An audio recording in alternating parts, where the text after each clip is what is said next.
본 방송에서 제공하는 투자 정보는 투자 판단에 대한 조언입니다.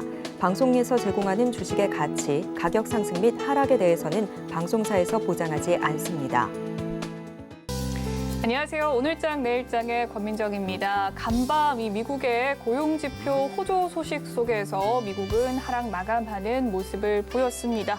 우리 시장도 장 초반 하락 출발을 했었는데요. 이내 반등세 나와주면서 다시금 우리 시장 힘을 내어가고 있는 모습 나타나고 있습니다. 오늘 모처럼 기분 좋은 소식으로서는 기관의 수급 상황일 텐데요. 모처럼 기관의 매수가 들어오면서 오늘 외국인과 기관의 순매수 행렬 보여주고 있습니다. 요즘 시장 상황을 보면요. 끝까지 또 이 상승 탄력 이어갈 수 있을지 귀추가 주목되고 있는 상황인데요. 오늘도 함께 저희 방송과 함께 하시면서 투자 전략 꼼꼼하게 세워가시길 바라겠습니다. 오늘 저희 방송 신년 특집으로 또 미디어와 엔터 관련주에 대한 투자 전략 면밀히 체크해보는 시간 갖도록 할 테니까요. 많은 관심 부탁드릴게요. 저희 방송 유튜브를 통해서 또 시청하실 수 있습니다. 유튜브 검색창에 서울경제TV라고 검색해 주시면 실시간 방송 시청 가능하시니까요. 많은 관심 부탁드리겠습니다.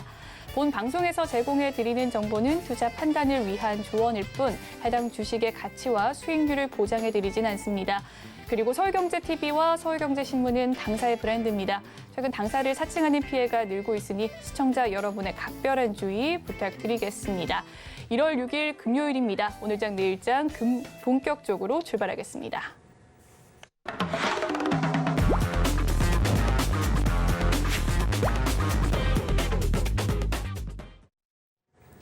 이 시각 보도본부 시간입니다. 오늘은 설석영 기자와 함께합니다. 네, 전화 연결이 되어 있다고 하네요. 기자님 나와 계십니까? 네, 안녕하십니까?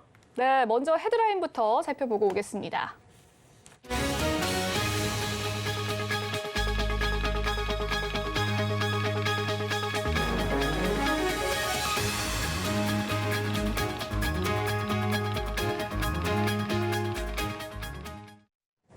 오늘 삼성전자가 4분기 잠정 실적을 발표했습니다. 시장의 예상치를 크게 벗어나지는 않았는데요. 그래도 영업이익이 70% 가까이 급감한 것으로 나타났습니다. 기자님 자세한 내용 설명해 주시죠. 네, 삼성전자가 연결 기준 지난해 4분기 영업이익이 4조 3천억 원으로 집계됐다고 공시했습니다. 전년 동기보다 69% 감소한 수치인데요. 영업이익이 70% 가까이 급감하면서 실적 충격, 이른바 어닝 쇼크를 경험한 것이란 평가가 나오고 있습니다. 글로벌 경기 침체와 수요 감소 등이 주 원인으로 꼽히고 있습니다. 4분기 영업이익은 전분기와 비교해도 60.37%나 감소했습니다. 삼성전자의 분기 영업이익이 5조 원 아래로 내려간 것은 2014년 3분기 이후 8년여 만에 처음입니다. 지난해 4분기 매출은 70조 원으로 전년 동기보다 8.58% 감소했습니다. 삼성전자의 실적 부진은 코로나 특수가 사라지고 인플레이션과 고금리 여파로 가계 실질 소득이 줄면서 완성품 소비와 반도체 수요가 줄었기 때문이라는 분석이 나오고 있습니다. 네, 삼성전자 실적은 부진했지만요. 연간 기준으로는 최대 매출을 기록한 것으로 나타났는데요. 이 소식 또한 전해주시죠. 네, 삼성전자의 실적 부진 속에 연간 기준으로 지난해 매출은 역대 최고치였던 것으로 집계됐습니다. 삼성전자의 2022년 연간 매출액은 301조 7,700억 원으로 전년보다 7.93% 증가했습니다. 삼성전자 연 매출이 300조 원을 돌파한 것은 이번이 처음인데요. 지난해 상반기 반도체 호황 등에 힘입어 역대 최고 실적을 올린 것으로 보입니다. 네, 이번에는 부동산 소식 살펴보도록 하겠습니다. 하향세를 이어가던 서울의 아파트 값이 다소 주춤해진 가운데 이제는 매수 심리가 소폭 회복세로 나타났다고요? 네, 한국부동산원 조사에 따르면 이번 주 서울 아파트 매매 수급 지수는 64.1로 지난주보다 1포인트 상승했습니다.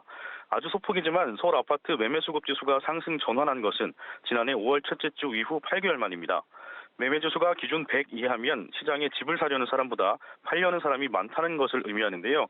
서울 아파트 매매 지수는 지난해 11월 셋째 주 99.6으로 기준선인 100 아래로 떨어진 이후 1년 1개월이 지나도록 기준선을 밑돌며 살 사람보다 팔 사람이 많은 매수 우위 시장이 이어지고 있습니다. 하지만 정부가 지난달 이주택자의 종합부동산세와 양도소득세 중과 폐지 또는 유예 방안과 규제지역 추가 해제 방침을 공개하고 지난 3일에는 강남 3구와 용산구를 제외한 나머지를 모두 규제지역에서 해제하는 등 전방위적 규제 완화에 나서면서 매수 심리가 일부 회복된 것으로 보입니다. 네, 실제로 이 거래량에도 변화가 있었습니까? 네, 실제 역대급 거래 부진을 겪고 있는 서울 아파트 거래량은 11월부터 조금씩 회복 조짐을 나타내고 있습니다. 정부가 규제 완화를 본격화하자 급급매 중심의 거래가 일어나고 있는 것으로 보입니다. 서울 부동산 정부 광장에 따르면 지난해 11월 서울 아파트 거래량은 730건으로 10월보다 30.8% 증가했습니다. 다만 지수가 여전히 60선에 머물러 있기 때문에 매수세가 완전 회복됐다고 보기는 어렵다는 게 업계 분석입니다. 네, 부동산 소식에 대해서 살펴봤고요. 마지막 소식도 살펴보도록 하겠습니다. 정부가 이 설 연휴를 대비한 택배 특별 관리 기간을 지정한다라는 소식인데 어떤 내용입니까? 네, 국토교통부가 설 연휴 후 원활한 배송 서비스 제공과 택배 종사자들의 과로 방지를 위해서 오늘 9일부터 4주간을 택배 특별 관리 기간으로 지정한다고 밝혔습니다. 설 연휴 배송 물량이 폭증할 것으로 예상됨에 따라서 택배 현장에 약 6,000명의 인력이 추가 투입됩니다. 약 한 달간 배송 물량이 평시 대비 8에서 25% 증가할 거란 전망이 나오고 있는데요. 주요 택배 사업자는 추가 인력 투입과 함께 연휴 기간 택배 종사자의 수입 관리 보장을 위해서 설 연휴 이틀 전부터 배송 물품의 집화를 제한하기로 했습니다. 이에 따라 대부분의 택배기사는 오는 21일부터 24일까지 연휴를 보장받을 것으로 보입니다. 국토부는 물량 급증으로 배송이 일부 지연되더라도 택배기사에게 책임을 묻지 않도록 업계에 권고했고요. 하루에 배송 가능한 직접 적정 물량을 산정해서 초과 물량에 대해서는 터미널 입구도 제한하기로 했습니다. 국토부는 또 연휴 기간 동안 택배 물량이 몰리는 것을 막기 위해서 지자체와 공공기관 등의 명절 상품의 사전 주문을 독려하며 물량 분산도 요청했습니다. 네, 이 시각 보도본부 오늘은 설석영 기자와 이야기 나눠봤습니다. 오늘 말씀 감사합니다. 감사합니다. 네, 이번 시간은 이 시각 시장 상황 살펴보는 수급 포착 시간으로 넘어가 보도록 하겠습니다. 현재 시장의 주요 흐름과 더불어서 이야기 나눠보도록 할 텐데 객장 연결해 보도록 하겠습니다. 신한금융투자 부산금융센터 이호석 차장 연결되어 있습니다. 안녕하세요, 차장님. 네, 안녕하십니까. 이호석 차장입니다. 네, 오늘 삼성전자 잠정 실적도 발표가 됐는데요. 이 소식과 함께 시장 상황과 주요 특징주의 흐름들 알아봐 주시죠. 네, 우선 일단 시장 삼성전자 말씀드리기 앞서서 코스피, 코스닥 시장만 좀 나눠서 말씀을 드려보자면요. 코스피 같은 경우에는 외국인 순매수가 일어나고는 있지만 제한적이고요. 그것들이 이제 금융이라든지 반도체 중심으로 수급이 좀 유입되고 있는 상황입니다. 그리고 코스닥 같은 경우에는 미 국채 금리 하락에 따라서 성장주가 조금 반등 나오는 모습이고요. 성장주이기 때문에 기술주 위주로 강세 나오는 양상 나오고 있습니다. 사실 오늘 제일 중요하게 말씀드릴 것은 삼성전자의 실적 발표인데요. 사실상 어닝 쇼크입니다. 삼성전자가 이제 잠정 영업이익이 전년 대비했을 때 70% 가까이 급감한 4조 3천억 원 정도로 집계가 됐거든요. 이게 실적이 나쁜데 오히려 오늘 삼성전자 같은 경우에는 생각보다 시장에서 반응이 나쁘지 않다는 것이 좀 의미가 있다라고 말씀드릴 수가 있는데요. 실적이 나쁘다는 것은 지금까지 삼성전자가 주장해왔던 이제 공급 정책을 수정할 가능성이 높다는 겁니다. 삼성전자의 기존 반도체 공급 정책에 대해서 얘기를 해보자면 감산을 하지 않고 치킨 게임을 하겠다라는 것이 이제 제일 중요한 핵심이었었거든요. 그런데 이 정도로 실적이 나빠진 상황이라고 한다면 오히려 이제 감산할 가능성이 높아진다. 기존 정책을 수정할 가능성이 높아진다는 부분에 대해서 오히려 투자 심리가 더 개선되고 있는 요소가 보이고 있고요. 오히려 지금 이 시점은 이 상황을 그 반도체 관련주들의 바닥 신호로 조금 보는 판단하는 기준도 있는 것 같습니다. 이런 부분 종합적으로 생각해서 삼성전자 접근할 필요 있다라고 생각을 합니다. 그 다음에 시장 특징주까지도 한 번에 말씀드릴 텐데요. 가장 대표적인 특징주로 오늘 IB김영이 있습니다. IB김영 같은 경우에 어제 교육 관련주들이 이 시간에 이제 강세를 조금 띄기 시작했었거든요. 내용을 살펴보자면 윤석열 대통령이 교육부, 문화체육관광부와 합동 업무 보고를 하는 데서 교육 시장에서 이제 경쟁 구도가 완성되어야 된다라는 얘기를 했습니다. 결국에 교육이라는 것은 핵심이 이제 인재를 육성하는데, 인재를 양성하는 데 있는 것이라고 한다면 기존에 있는 교육으로, 기존에 이제 교과서 위주의 교육으로는 되지 않고 오히려 교육을 조금 더 다양화시켜야 된다는데, 그리고 그 교육을 다양화시킴으로써 경쟁 구도가 정립되고 가격이 합리적으로 형성된다는데 그 부분에 좀 방점을 찍고 있는데요. 오늘 그래프 시장에서 IB김영을 제가 대표적으로 소개를 드리겠지만 IB김영, 그 YBM랩, 메가MD 같은 경우에 저희가 전통적으로 생각하던 교육주랑은 약간 다른 궤를 가지고 있거든요. 이런 부분이 좀 시장에서 그 적용이 됐다라고 생각을 할 수 있을 것 같습니다. 그리고 이제 그 클라우드 컴퓨팅 관련된 종목들도 시장에서 관심을 받는데요. 과학기술정보통신부가 이번 달 중으로 클라우드 보안 등급제를 도입을 위해서 클라우드 서비스 보안 인증에 관한 고시 개정안을 공포한다고 했습니다. 제가 이야기가 굉장히 어렵지만 간단하게 정리하자면 공공 민간 클라우드 개방 관련 개정안을 이제 행정 예고했다라고 생각을 하시면 되거든요. 결국에 이와 관련된 종목들 같은 경우에는 시장에서 주목을 받을 수 있다라고 말씀을 드릴 수 있고요. 가장 대표적인 종목이 오늘 시장에서 솔트룩스 그리고 추가로 나무기술 같은 종목들이 시장에서 관심을 가질 수 있기 때문에 이 클라우드 컴퓨팅 관련된 종목도 관심 가질 필요 있습니다. 마지막은 GS건설인데요.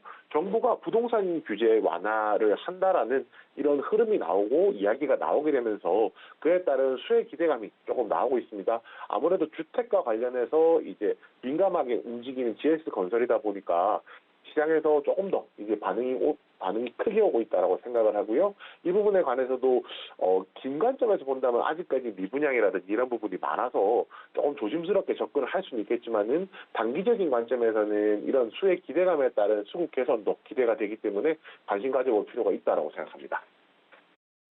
네, 수급 특징주에 대한 흐름들 살펴봐 주셨습니다. 그렇다면 차장님께서 포착한 특징주 어떤 종목입니까? 네, 오늘 제가 말씀드릴 종목은 KH바텍입니다. KH바텍은 많은 분들께서 폴더블 관련주로 알고 계실 거고요. 오늘 추정치지만 외국인들 그리고 기관에서 동반 매수 들어오는 모습을 볼 수가 있습니다.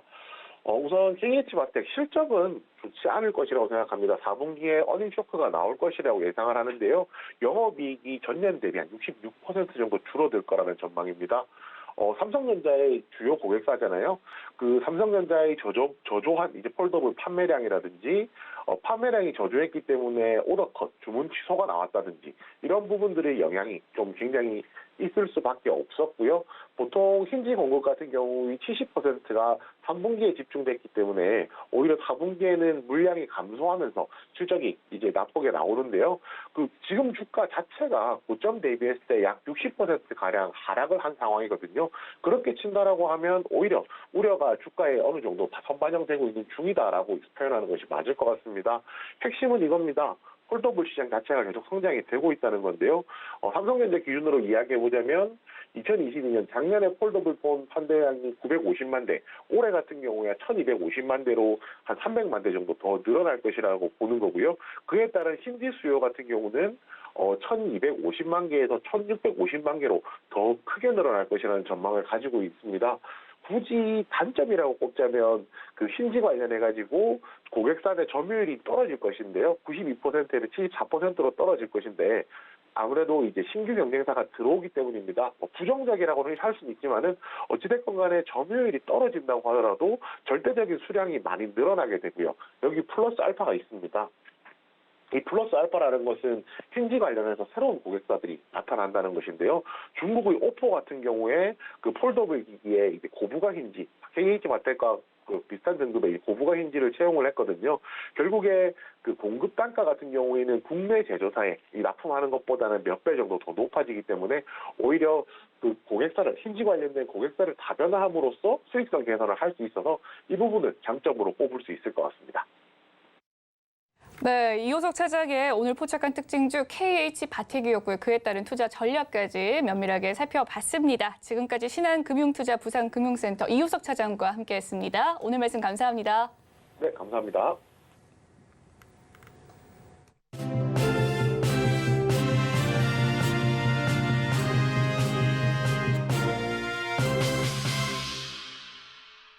네, 어제에 이어서 올 한 해 유망 업종에 대한 투자 전략 모색해보는 시간 갖도록 하겠습니다. 연말 이 약세장에서도 살아남았던 엔터와 미디어 관련주에 대한 이야기 해보도록 할 텐데요. 새해에도 강세 흐름 보여주고 있습니다. 지난해에도 이상한 변호사 우영우와 또 재벌집 막내 아들 콘텐츠의 높은 인기와 더불어서 걸그룹들의 활약 그리고 또 중국의 리오프닝이 더해지면서 한한령 해제에 대한 기대감 커져가고 있는 상황입니다. 엔터와 미디어주에 대한 관심 또한 높아지고 있는 모습인데요. 오늘은 현대차증권의 김현용 연구원 그리고 이베스트 투자증권의 안진아 연구원과 엔터와 미디어주에 대한 투자 전략 모색해 보도록 하겠습니다. 두 분 어서 오십시오. 네, 안녕하세요. 안녕하십니까. 네. 안녕하세요. 네, 이름을 두 분 다 틀렸네요. 죄송합니다. 김현용 네. 연구원님, 안진아 연구원님 반갑습니다. 이제는 또 반도체 자동차 보자 K 컨텐츠다라는 이야기들 들려오고 있습니다. 올 한해 K 컨텐츠들 어떤 저력을 보여줄지 좀 궁금한데요. 일단 지난해 상황부터 점검을 해봐야 될 것 같습니다. 안진아 연구원님, 지난해 엔터와 미디어주 이 산업들 어땠습니까? 일단 엔터 같은 경우는 코로나 이후에 지속해서 이제 분기 최대 실적을 갱신하고 있음에도 불구하고 좀 매크로 환경이나 좀 이런 성장주에 좀 불리한 환경이 좀 조성이 되면서 이익 대비 좀 주가 상승률 자체는 좀 미약했지만 이제 하반기로 갈수록 이런 주가 수익률이라든지 그리고 걸그룹의 활동 그리고 신인들의 대비 기대감에 따라서 좀 상저하고의 흐름을 보여주는 모습을 보이고 있고요. 컨텐츠 같은 경우도 이제 코로나 기점으로 넷플릭스를 시작으로 이제 뭐 디즈니 플러스라든지 뭐 애플 TV, 뭐 아마존 프라임 등 다양한 해외 OTT들이 많이 진출을 하면서 국내 제작사들에 대한 수요가 좀 높아진 상황입니다. 그래서 컨텐츠 같은 경우도 K-팝과 마찬가지로 K 컨텐츠의 수요가 글로벌리 좀 높아지고 산업이 좀 커지는 확장 사이클에 좀 진입하는 시기가 아니었나라고 평가하고 있습니다. 네, 네. 그렇군요. 상저하고 네, 좀 하반기로 갈수록 네. 조금 더 이 K 콘텐츠와 K 엔터에 대한 화랑이 이어지고 있는 것 같은데 이와 관련해서는 김현용 연구원님 어떤 평가신가요? 일단 뭐 큰 틀에서는 안진아 연구원이 얘기했던 바와 같이 상반기 때 이제 주가가 좀 가파르게 조정을 또 매크로 환경과 더불어서 이제 받았었고요. 네. 하반기 때 좀 이제 반등을 했는데 엔터 같은 경우에는 사실 20년도도 좋았고 21년도도 좋았습니다. 네. 그리고 작년에도 좋았는데 사실 이제 주가가 좀 조정받았다가 회복이 된 것이고 반대로 이제 컨텐츠 같은 경우에는 상대적으로 이제 엔터만큼 화려하지는 못했어요. 코로나 초기와 중기를 지나면서까지 엔터 대비 좀 많이 눌려 있었던 상황에서 이제 작년 이제 거의 뭐 하반기도 아니고 거의 3분기 말 4분기 정도부터 해서 네. 이제 뭐 스튜디오 드래곤이나 CJ ENM처럼 바닥에 많이 눌려 있던 이제 그 대표적인 컨텐츠 종목들이 이제 30-40% 정도 이제 반등에 성공하면서 올해는 이제 상대적으로 좀 이제 콘텐츠 종목들이 마진 구조의 개선이나 또 평균적으로 이제 대작 드라마, 소위 텐트폴이라고 하는 대작 드라마의 OTT한 공급이 좀 의미 있게 늘어나면서 이제는 엔터주가 보여줬던 그 이익의 폭발적인 증가 사이클 이거를 이제 콘텐츠주가 재현하지 않을까라는 부분이 일단 제가 23년도에 컨텐츠주를 바라보는 이제 좀 가장 큰 틀이고 그런 관점에서 주가가 좀 선반영되면서 움직이고 있다.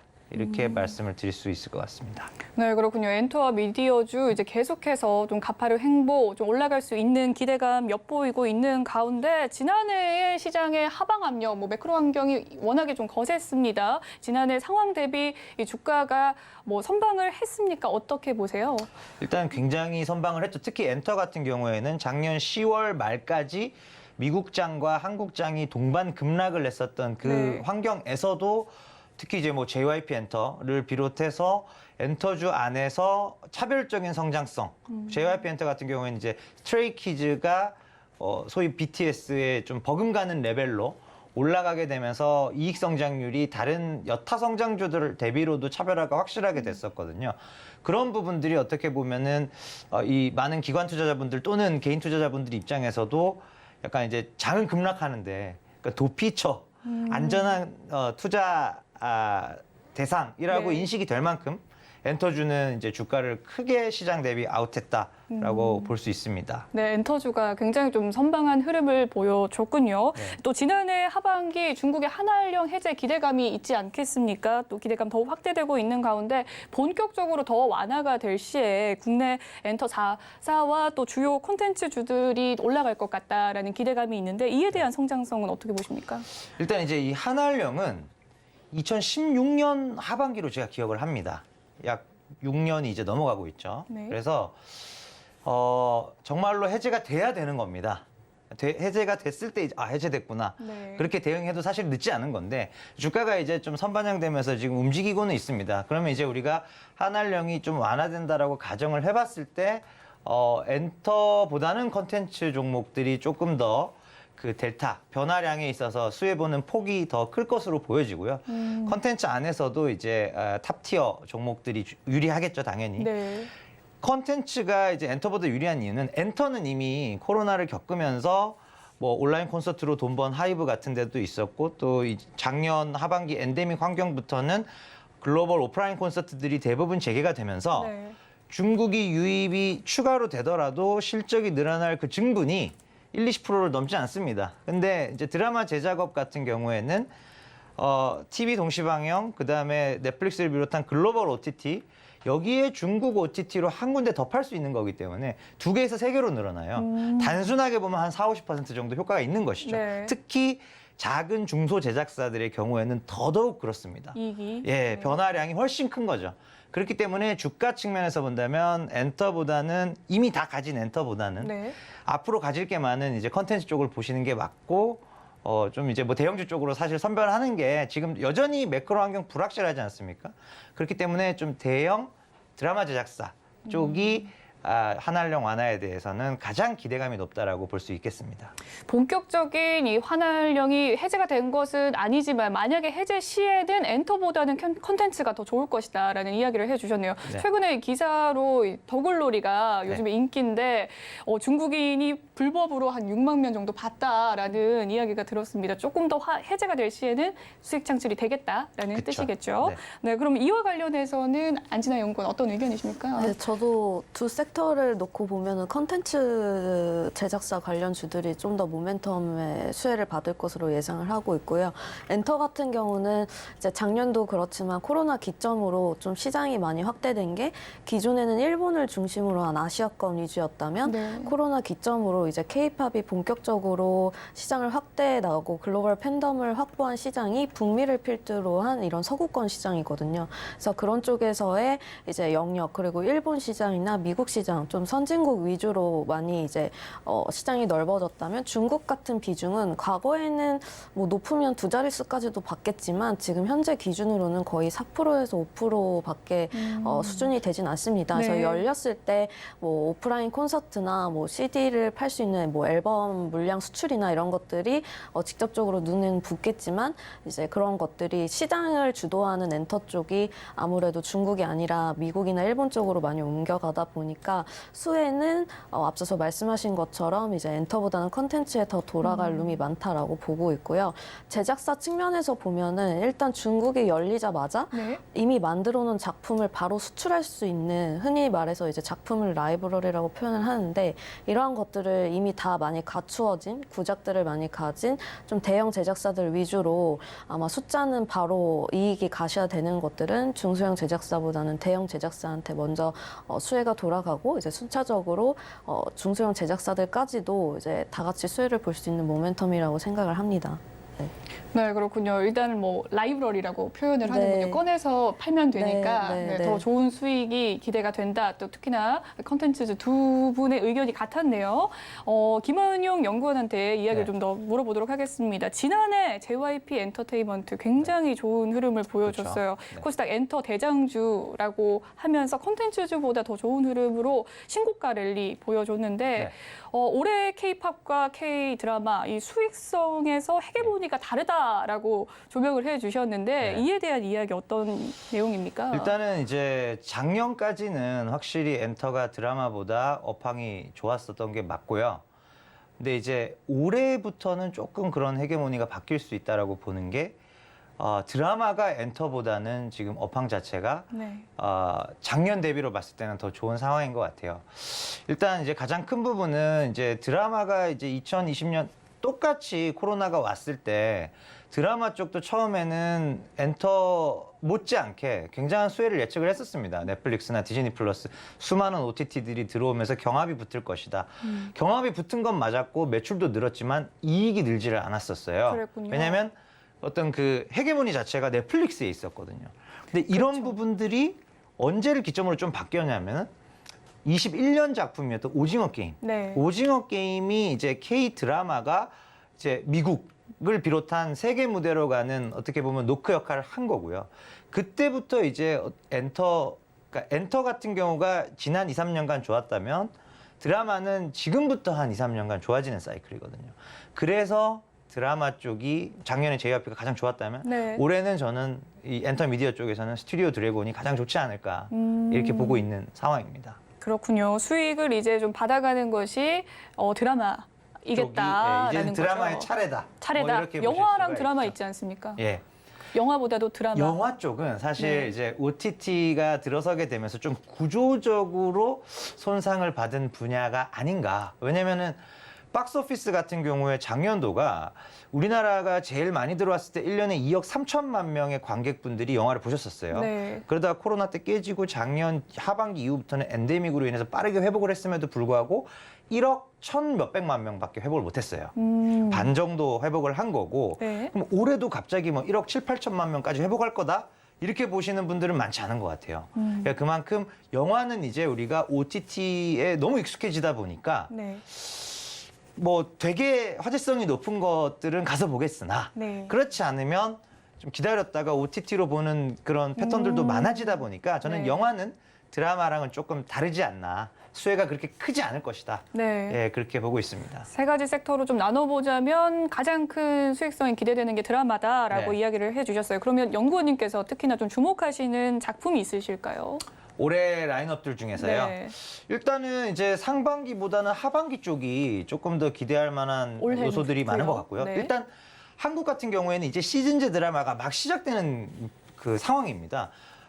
지금 상반기 말 정도에 이제 뭐 경이로운 소문 2라던가 하반기에 이제 스위트홈, 네. 아스달 연대기 2 이런 것들이 이제 들어오게 되면서 드라마 제작사들의 수익 구조도 좋아지고 아스달 같은 경우에는 또 특히 TVN과 넷플릭스 동시 방영 모델이기 때문에 넷플릭스 오리지널로 가는 것보다 수익성이 훨씬 좋거든요. 그러니까 이런 부분들에 대한 이제 기대감이 유효하고 미국 드라마 시장에서는 우리가 미드 이제 많은 분들이 너무나 많이 보시지만 시즌 7, 8, 9 흔하지 않습니까? 많죠. 근데 아직은 우리나라는 이제 막 뭐 2, 3 정도까지가 이제 네. 고작이기 때문에 어떻게 보면은 이제 시작이지 않겠느냐. 그런 슈퍼 IP들이 시즌제 드라마로 2, 3, 4 쭉쭉쭉쭉 가는 그림이 되면 네. 굉장히 변동성이 클 수밖에 없는 드라마 제작업이라는 곳에서도 이제는 이거 일종의 파이프라인이 되는 거죠. 네. 아스달 연대기 뭐 2, 3, 4, 5 쭉 가고 또 딴 거 스위트홈 쭉 가고 네. 이렇게 파이프라인을 깔면서 가는 비즈니스가 될 수 있다라는 점에서 좀 구조적인 레벨업에 네. 어떤 초입에 와 있다? 네, 그런 말씀을 드릴 수 있을 것 같습니다. 네, 우리 드라마 이제 시즌 돌입에 나섰군요. 좀 더 기대를 해봐야 될 것 같습니다. 안진아 연구원님의 견해 한번 들어보도록 할게요. 올해 K-팝과 또 세부적인 내용으로서 앞서 뭐 드라마와 영화가 있었습니다. 그중에서 가장 두각을 보일 섹터가 있다면 어떤 곳일까요? 일단 두 섹터 다 전반적인 투자 의견은 오버웨이트 유지를 하고 있고요. 상반기는 엔터, 그리고 말씀하신 것처럼 하반기로 갈수록 미디어 쪽이 좀 더 수혜가 부각이 되지 않을까 싶습니다. 그래서 그 이유에 대해서는 라인업이라고 보시면 될 것 같아요. 그래서 연초부터 이제 YG를 필두로 하이브도 그렇고 주가 움직임이 좀 급등하는 모습을 네. 보였었는데요. 이와 같은 이유는 일단 YG 같은 경우는 신인 걸그룹들의 데뷔를 목전에 앞두고 있고 하이브도 마찬가지로 계속해서 분기별로 이제 신인 아티스트 데뷔가 꾸준히 이뤄지고 지난해 좀 시장을 흔들었던 뉴진스라든지 네. 뭐 주요 걸그룹들이 다소 컴백을 하면서 연초부터 이제 엔터 주가들이 좀 반등하는 모습을 보였고요.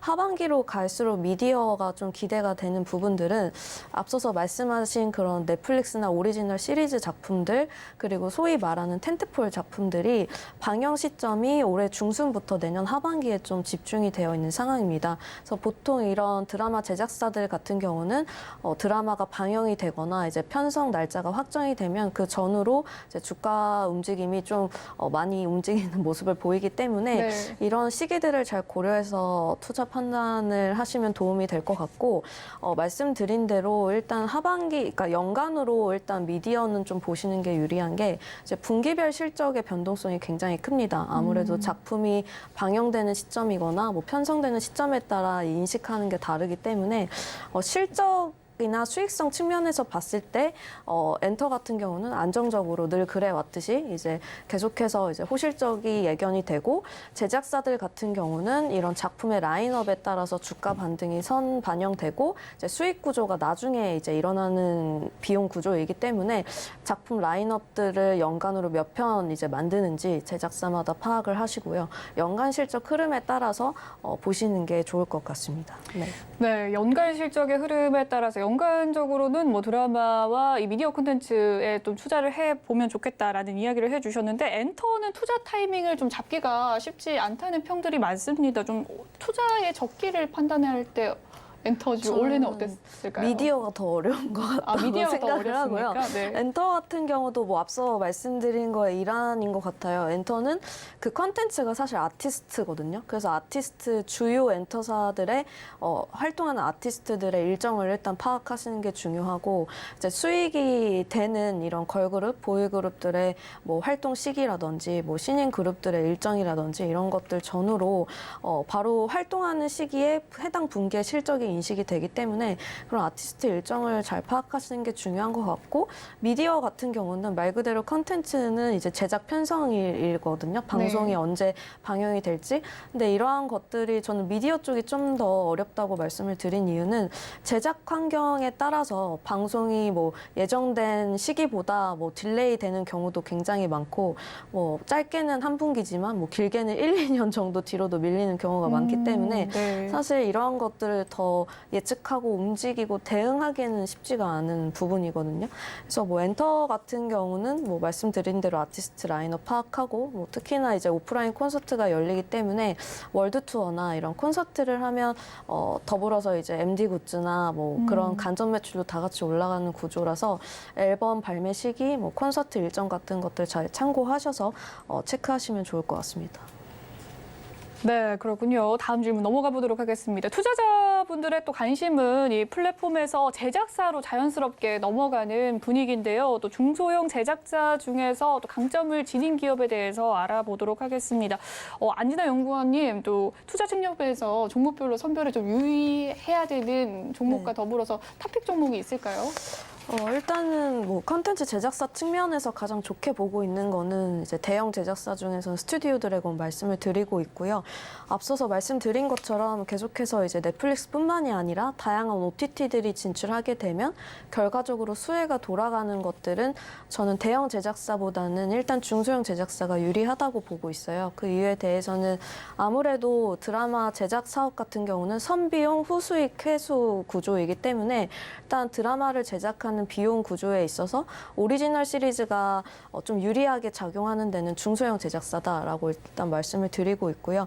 그렇다고 해서 오리지널로만 모든 작품을 편성하면 제작사들한테 수익 구조가 그렇게 유리한 구조가 아니기 때문에 중소형 제작사 중에서도 이제 흔히들 말하는 이제 히트를 칠 수 있는 히트메이커를 작품을 만들어내는 이런 트랙 레코드를 잘 보셔서 이제 판단을 하셔야 될 것 같고 더불어서 이제 자체 IP를 가지고 드라마를 또 만들어낼 수 있는 뭐 이런 드라마 제작사들을 선별을 해본다면 일단 올해 하반기에 좀 예정이 되어 있는 뉴나 키스트 제작사들의 텐트폴 금액이 뭐 400억에서 500억 정도 됩니다. 그래서 자체 IP 라이선스를 가지고 또 만들고 OTT와 함께 동시 방영하는 구조로 가지고 있는 상황이기 때문에 자체 IP 라이선스로도 작품을 만들고 오리지널로 또 만들어서 이제 글로벌 플랫폼에도 이제 방영을 할 수 있는 제작사들 중심으로 선별적으로 접근하는 게 필요하다라고 저는 보고 있습니다.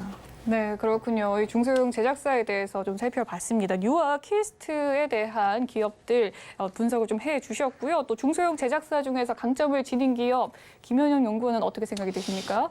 일단 저도 뉴 좋게 봅니다. 네, 뉴가 굉장히 많이 나오더라고요. 일단은 이제 이 기본적으로는 중소형 제작사를 투자하는 게 참 쉽지 않은 부분이 있어요. 일단은 보통 이제 그 드라마 제작업만 영위하는 단일 사업 기업인 경우에는 정말로 라인업에 따라서 실적이 그냥 부침이 아니라 그냥 있었다 없었다 하는 수준이거든요. 그러니까 그게 결국은 주가 변동성으로 이어지기 때문에 뭐 웬만큼 믿음이 있어도 이게 주가 갑자기 급락해 버리면 사실 개인 투자자분들이 당연히 패닉이 올 수밖에 없고 또 소위 말하는 패닉 셀링이 나오면서 타이밍을 놓쳐버리는 그런 경우들이 많거든요. 그래서 중소형 제작사는 일단 기본적으로는 투자를 고려 안 하는 게 제일 좋고요. 네. 근데 이제 그럼에도 불구하고 나는 주식 업력도 좀 오래되고 자신 있다.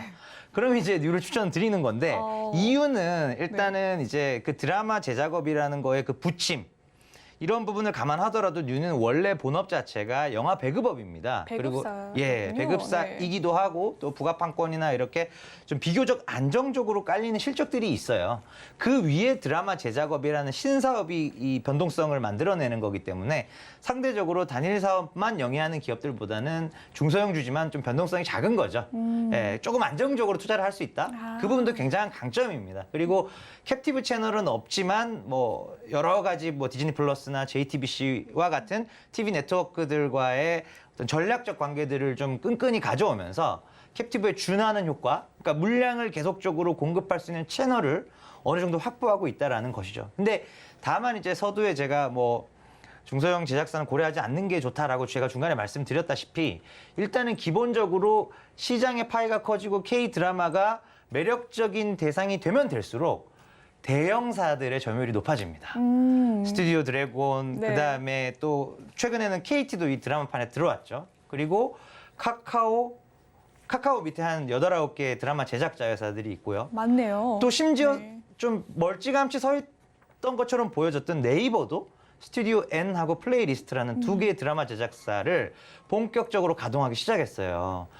파이가 커지고 돈이 되니까 원천 IP를 갖고 있는 네이버 카카오가 이제는 우리도 드라마 제작할 수 있는데 이렇게 되는 거죠. 기본적으로 그리고 뭐 드라마 하나의 그 어떤 제작비 사이즈가 400억, 500억 이렇게 되는데 그거를 자체 조달을 하든 펀딩을 하든 간에 대기업들이 훨씬 상대적으로 유리하죠. 그러다 보니까 네. 중소형 제작사들을 총 합산한 그런 점유율 같은 걸 계산을 해본다면은 네. 줄어들고 있습니다. 네.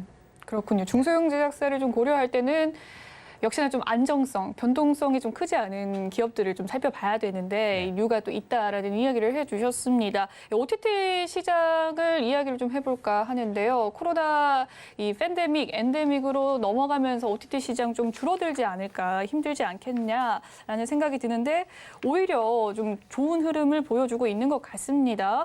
또 티빙과 시즌의 또 통합과 더불어서 시장의 주요 지표를 제공하는 이 넷플릭스에 대한 이야기 해보도록 할 텐데 작년에 넷플릭스 뭐 네. 하루에 35%까지 그쵸. 하락을 할 많이 만큼 빠졌죠. 쇼크가 터진 적도 있고 최근에는 또 공유 유료화에 대한 이야기 나오고 네. 있습니다.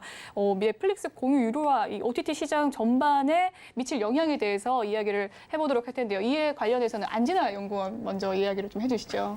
네, 그래서 일반적으로 드라마 제작사들 주가는 이제 중소형 제작사들이 대형 제작사보다는 일단 종목 수로만 보면 더 많기 때문에 이제 주가 변동성 같은 것들이나 흐름을 체크를 할 때 넷플릭스 실적을 안 볼 수가 없는 것 같아요. 그래서 그 새벽에 이제 넷플릭스 실적이 잘 나왔다라고 하면 이제 네. 한국 콘텐츠 제작사들 전반적으로 뭐 급등하는 모습을 보이고 따라다니죠. 있고 네. 뭐 넷플릭스 실적이 뭐 가이던스 대비 뭐 유료 가입자 수 순증이 좀 더디다라고 하면은 또 급락하는 모습을 보여주고 있기 때문에 실적을 일단 체크를 하시는 게 좋고요. 이번 실적을 말씀을 드리면 사실은 좀 마지막 하반기로 갈수록 넷플릭스도 좀 견조한 실적 흐름을 보여줬어요. 가이던스 대비 유료 가입자 수도 순증하는 모습을 보인다든지 그리고 달러 강세가 지속됐음에도 불구하고 이런 환차손 같은 그런 감손을 감안하더라도 매출액 같은 경우는 그래도 3분기 뭐 2분 하반기 기점으로 2분기, 3분기 다 플러스 전환 성장률을 보여주고 있고 영업이익 같은 경우도 OP 마진 거의 떨어졌다고 하지만 네. 영업이익률이 뭐 19%, 20%까지도 그래도 견조한 모습을 보여주고 있거든요. 그렇네요. 그래서 워낙에 그 전년도에 기저가 높았고 성장 산업의 이제 성장률을 좀 따라가지 못한다는 베이스가 있기 때문에 뭐 그거보다는 좀 시장의 기대치나 뭐 이런 가이던스를 좀 하회했다라고 해서 좀 과하게 조정이 되는 경우도 있었고요. 들어보면 이제 대부분 매 분기마다 빠지지 않는 게 이제 한국 드라마의 이제 실적 기여도가 높았다라고 하면서 이제 넷플릭스 같은 경우는 그 분기에 이제 기여도가 높은 작품들을 이제 언급을 합니다. 이제 가장 최근 실적 기준으로 보면 뭐 이상한 변호사 우영우도 있을 수가 있겠고 뭐 드라마나 영화 같은 경우들 뭐 수리남 뭐 이런 것들도 이제 언급이 되면서 굉장히 한국 컨텐츠에 대한 투자 금액이라든지 뭐 이런 집행 금액 그리고 실적의 기여도가 날이 갈수록 좀 높아졌고 더불어서 이제 다른 OTT들도 대규모 자본 베이스로 가지고 진출을 한 상황이거든요. 앞서서 들으셨겠지만 네. 컨텐츠 제작사들도 이제 뭐 규모가 좀 있는 대기업들이 진출을 하는 거, 그리고 플랫폼들 역시 이제 뭐 아마존이나 애플이나 뭐 이런 다른 사업을 영위하던 이런 친구들도 이제 다 뛰어들면서 이제 한국 제작사들의 이제 리쿰률, 그러니까 네. 마진을 좀 보장해주는 것들도 굉장히 좀 단가가 올라가고 있는 상황입니다. 그래서 서로 어떻게 보면은 뭐 400억, 500억, 한국에서는 아직까지는 큰 금액이지만 해외에서 드라마를 만들거나 컨텐츠를 제작할 때는 그래도 해외 대비 굉장히 한 회를 이제 만들 수 있는 제작으로 한 편을 살 수 있는 금액이기 때문에 아직까지는 좀 한국에 대해서는 이제 해외들의 이런 컨텐츠 수요가 굉장히 좀 높아지고 있는 상황이다. 그래서 말씀하신 요금제 다각화라든지 네.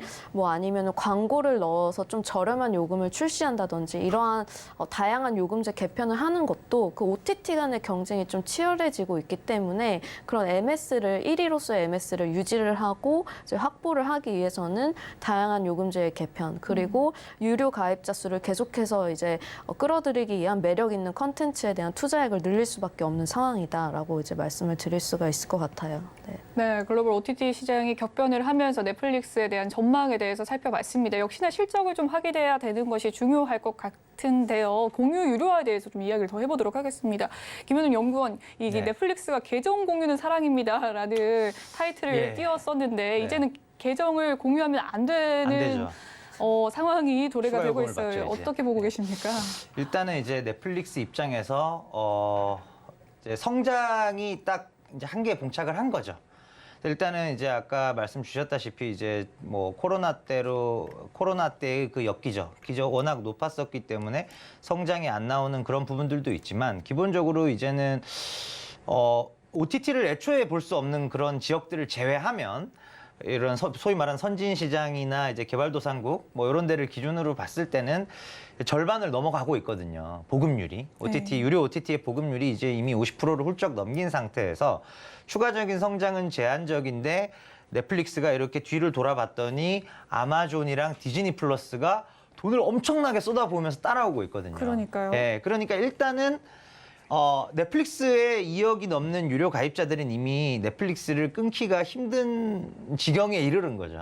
그만큼 콘텐츠가 가지는 그런 결속력, 바인딩 하는 파워는 굉장히 강하기 때문에 계정 공유에 대해서 유료를 하더라도 하려면 해라. 금지하겠다 우리는. 네. 이렇게 하는 게 실제로 어느 정도는 조금 효과가 나오고 있다라고 봐요. 그래서 뭐 남미 지역 같은 ASP 자체가 굉장히 낮은 지역에서 뭐 한 3불 정도의 낮은 추가 요금을 내고 공유를 하라고 했더니 그 다음 분기에 사실 유료 가입자 수가 상당히 의미 있게 증가를 했었거든요. 네. 넷플릭스의 당초 예상보다 이제 훨씬 더 유료 가입자가 늘어났었고요. 그래서 추가적인 매출 성장을 만들어줄 수 있다라는 점에서는 일단 OTT의 성장이 아직은 끝이 아니다. 이런 부분은 우리가 좀 예상해 볼 수 있는 대목이고 반대로 또 아마존이나 디즈니 플러스와 넷플릭스 간의 경쟁 또한 네. 굉장히 격화되는 양상이구나. 결국 이제 시장의 성장이 좀 거의 끝나게 되고 성숙기 초입에 진입하게 되면 점유율 뺏기 게임으로 갑니다. 네. 그렇게 되면 결국 양질의 컨텐츠들. 네. 그러니까 결국 K 컨텐츠 제작사들 입장에서는 지금의 어떤 변화들은 상당히 유리한 환경인 거죠. 지난 2, 3년 동안이 거대한 OTT 플랫폼 사업자들의 어떤 판이었다면 네. 이제는 제작사들 쪽으로 상당히 투자자들의 시각들도 좀 이동을 하고 있는 상황입니다.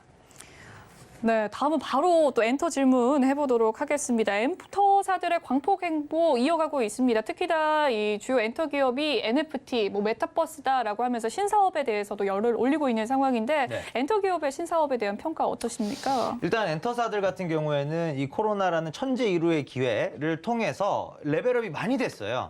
그러다 보니까 엔터사가 과거에는 그러니까 코로나 직전만 하더라도 주가 수익 배수, 즉 PER 기준으로 20배만 넘어가도 이제는 좀 차익 실현을 해야겠네요. 이게 거의 일반적인 어떤 의견들이셨거든요. 네. 근데 그러다가 엔터주들이 이제 레벨업이 됐고 이 레벨업된 밸류에이션을 지키기 위해서라도 이제 우리가 플랫폼으로 나가겠다.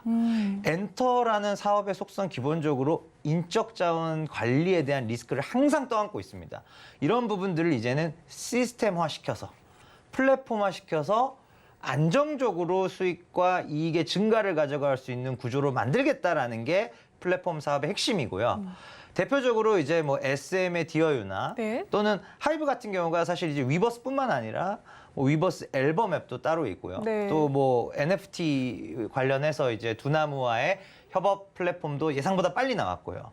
그리고 또 뭐 위버스에 어떤 서비스들을 더 추가로 탑재할지는 모르겠지만 게임 사업에 대해서도 하이브 같은 경우 굉장히 진지하게 네. 퍼블리셔로서 어느 정도 의미 있는 쉐어를 가져가겠다라는 포부를 밝힌 만큼 인적 자원에 대한 리스크가 항상 존재하는 엔터 외 비즈니스로 플랫폼을 확장해서 높은 밸류에이션 멀티플을 유지하겠다라는 관점이기 때문에 네. 저는 뭐 굉장히 장기적인 방향에서 굉장히 긍정적으로 보고 있습니다. 네, 신사업에 대한 평가 긍정적으로 이야기를 해주셨고 안진아 연구원님 또 엔터는 팬 플랫폼 사업이 굉장히 또 확장이 많이 되어 있지 않습니까? 네. 앞서 이야기를 좀 해주셨는데 이와 관련해서 유료 플랫폼의 전망 어떻게 전망하시는지요? 일단은 뭐 코로나가 기점으로 뭐 오프라인 말고 온라인이라는 새로운 공간이 탄생을 했고 온라인이라는 거는 뭐 직역하자면 플랫폼이잖아요. 그래서 플랫폼 상에서 일단 새로운 공간에서 또 새로운 컨텐츠를 활용해서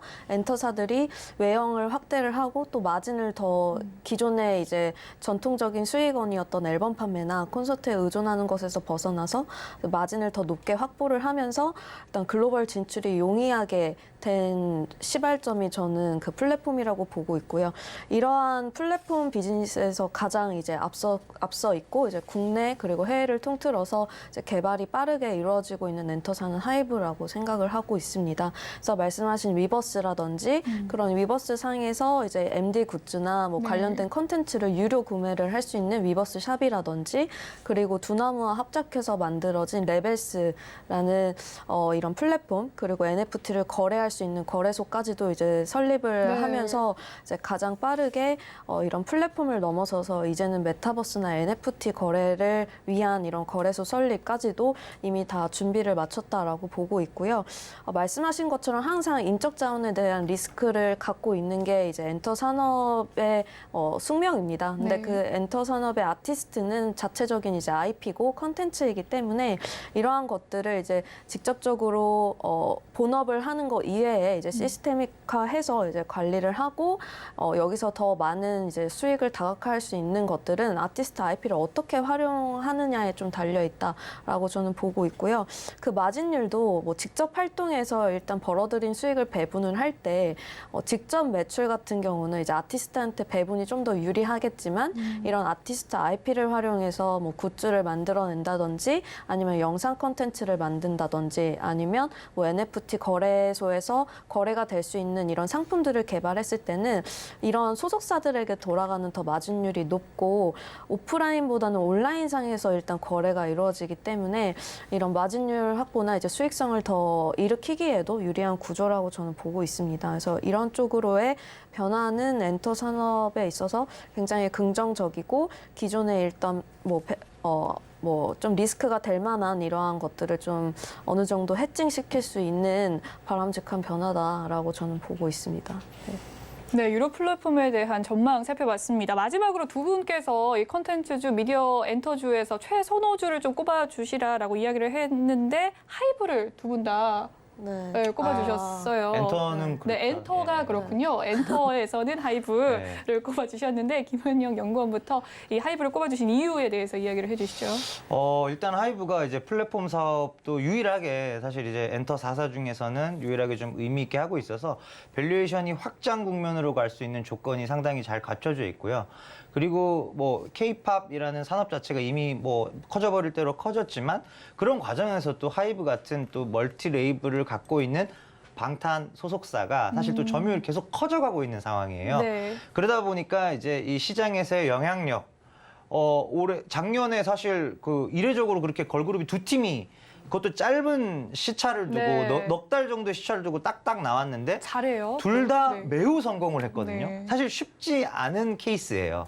그만큼 하이브가 이제 복수의 아티스트들을 다 탑 티어로 빠른 시간 안에 키워낼 수 있는 그런 역량들이 입증이 되고 있는 거죠. 그래서 본업에서의 점유율이 타 3사 대비 압도적으로 어떻게 보면 약간 결이 다른 네. 정도의 실제로 숫자가 그래요. 영업이익이나 이런 이제 금액을 보시면은 그 정도의 좀 결이 다른 이제 본업 경쟁력 플러스 또 유일한 플랫폼 사업자다라는 점에서 하이브를 탑픽으로 말씀드렸습니다. 네, 안진아 연구원님 좀 네. 짧게 이야기를 해주시죠. 하이브에 대해서. 네. 본업도 잘 하고 있고요. 네. 그리고 이제 앞으로 성장 동력이 저는 일단 글로벌 시장을 얼마만큼 점유를 해가느냐. 그리고 두 번째로는 앞서서 말씀드린 이런 온라인 상에서의 활동, NFT나 이런 메타버스에서 수익을 가장 먼저 창출할 수 있는 시장의 선도주자가 누구냐라고 봤을 때 이러한 인프라가 모두 다 갖춰져 있는 산업, 그리고 그 안에 컨텐츠까지도 자체적으로 공급할 수 있는 엔터사는 하이브가 가장 유리하지 않나라고 해서 하이브를 탑픽으로 말씀드리고 있습니다. 네, 좋습니다. 오늘 미디어와 엔터주에 대한 투자 전략 이야기 나눠봤는데요. 투자 시간상 여기까지 이야기 나누도록 하겠습니다. 오늘 두 연구위원님들 말씀 감사합니다. 본 방송에서 제공해드리는 정보는 투자 판단을 위한 조언일 뿐 해당 주식의 가치와 수익률을 보장해드리진 않습니다. 그리고 서울경제TV와 서울경제신문은 당사의 브랜드입니다. 이 서울경제증권TV와 더불어서 이 최근에 당사를 사칭하는 피해가 늘고 있으니까요. 투자자 여러분의 각별한 주의 바라겠습니다. 오늘 준비한 소식은 여기까지고요. 저희는 다음 주 월요일 생방송으로 찾아뵙도록 할게요. 시청해주신 여러분 고맙습니다.